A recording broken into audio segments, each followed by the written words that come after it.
Alors, pour son numéro 2, Scientifique Guerre et Histoire nous fait un dossier sur l'opération Barbarossa.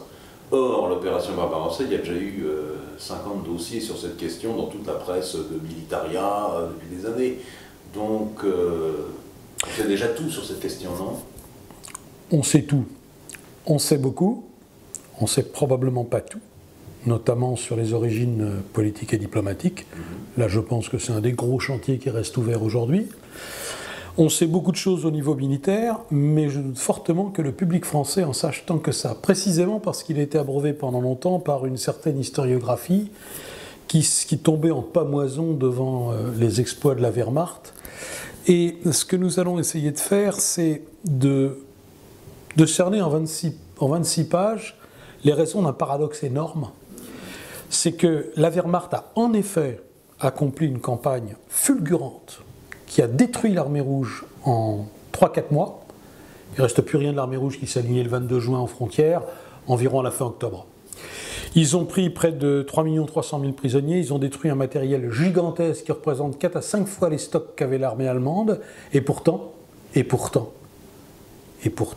le 2 janvier 1942, après la contre-offensive soviétique devant Moscou, Hitler dit à Jodl, le chef des opérations de l'OKW, la guerre est probablement perdue. Tout le paradoxe est là. Comment, après une campagne aussi extraordinaire que celle qu'a réussi la Wehrmacht, dès la fin de la campagne, les Allemands reconnaissent qu'ils ont perdu la guerre. C'est ce qui nous a motivés. Ils le reconnaissent entre eux. Entre eux, oui. Pas publiquement bien évidemment, voilà. Mais il y a cet aveu que Jodl fera à Nuremberg, au moment où il est interrogé par les Américains. Il dira « Personne au monde ne savait mieux que le Führer que la guerre était déjà perdue au 1er janvier 1942 ». Et moi j'ai retrouvé une petite mention toute bête dans le journal de guerre de l'OKW, où il y a le compte-rendu pris en sténo de conversations qui sont faites en présence d'Hitler, et Hitler dit la même chose. Il dit « Nous avons probablement perdu la guerre contre les Soviétiques ». Il veut dire, je pense qu'il faut l'interpréter un peu autrement, il veut dire « On a perdu ce qu'on pensait, on a raté la guerre éclair, la campagne éclair ». Il ne veut sans doute pas tout à fait dire que toute chance d'arriver à un arrangement avec Staline est perdue. Hein. Mais en gros, il est obligé de réaliser ses rêves de conquête de toute la Russie d'Europe dès 6 mois après le déclenchement de la guerre. Est-ce qu'on peut établir un lien entre ce paradoxe énorme entre ce qui, au final, s'avère être un échec gigantesque. Un échec stratégique complet. Un échec stratégique complet, alors que toutes les apparences sont celles d'un immense succès tactique, et même opérationnel. Est-ce qu'on peut établir un lien entre ce paradoxe-là et l'immense méconnaissance que les Allemands, leur état-major et leur renseignement ont de l'URSS, de son peuple, de son économie et de son armée, avant de déclencher l'opération Barbarossa? Méconnaissance, oui et non. Il y a eu un énorme effort de compréhension du pays qui a été organisé autour d'un conseiller d'ambassade à Moscou qui s'appelle von Walter, qui est un homme remarquable qui a été étudié par un historien allemand qui s'appelle Dieter Pohl et qui montre que les Allemands pouvaient savoir beaucoup de choses. Le problème, c'est qu'ils n'ont rien voulu entendre. Et qu'en effet, ils ont bâti leur campagne de Barbarossa sur un certain nombre d'hypothèses qui partent toutes d'un jugement extraordinairement négatif porté sur l'armée rouge, le régime stalinien et le peuple soviétique en général. Les sources de ces jugements qui se sont révélés être faux sont extrêmement nombreuses. Il y en a qu'on connaît.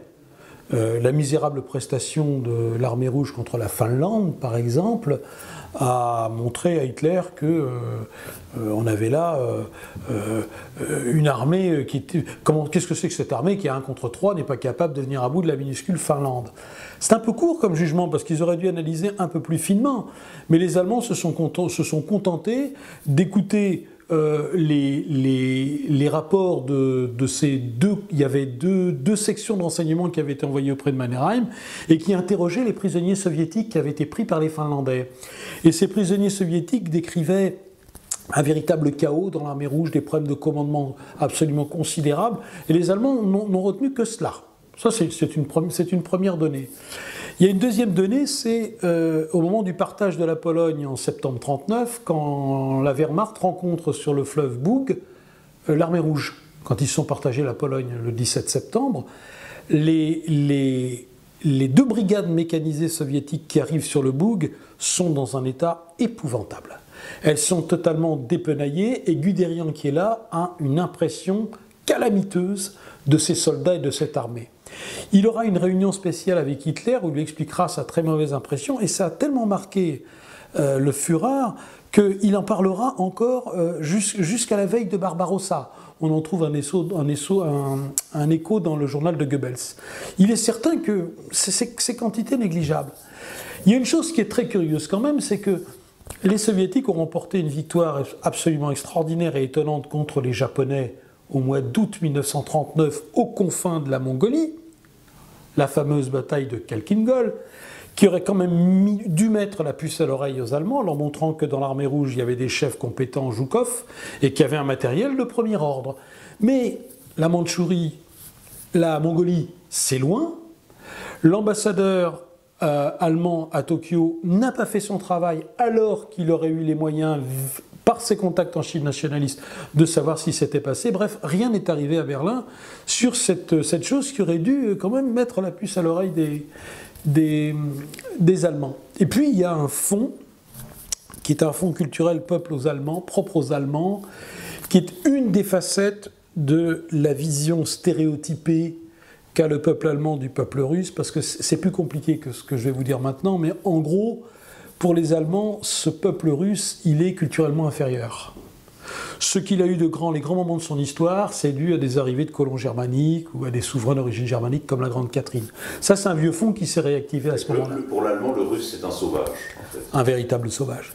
Et puis, il y a un quatrième élément, je vous les donne un peu pêle-mêle, c'est au temps de la coopération militaire entre la Reichswehr et l'armée rouge.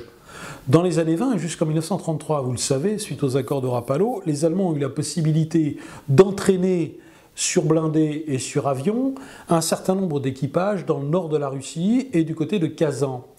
Et il y a un certain nombre de grands officiers, de futurs commandants allemands, comme Hoth et surtout Manstein, qui ont eu l'occasion d'approcher les cadres de l'armée rouge. Et ils en ont tiré là aussi une impression calamiteuse. C'était avant les grandes réformes de Toukhatchevski. Et les Russes leur ont montré que ce qu'ils ont voulu leur montrer. Donc là aussi, l'impression est négative. Et puis enfin, il y a les souvenirs de la Première Guerre mondiale.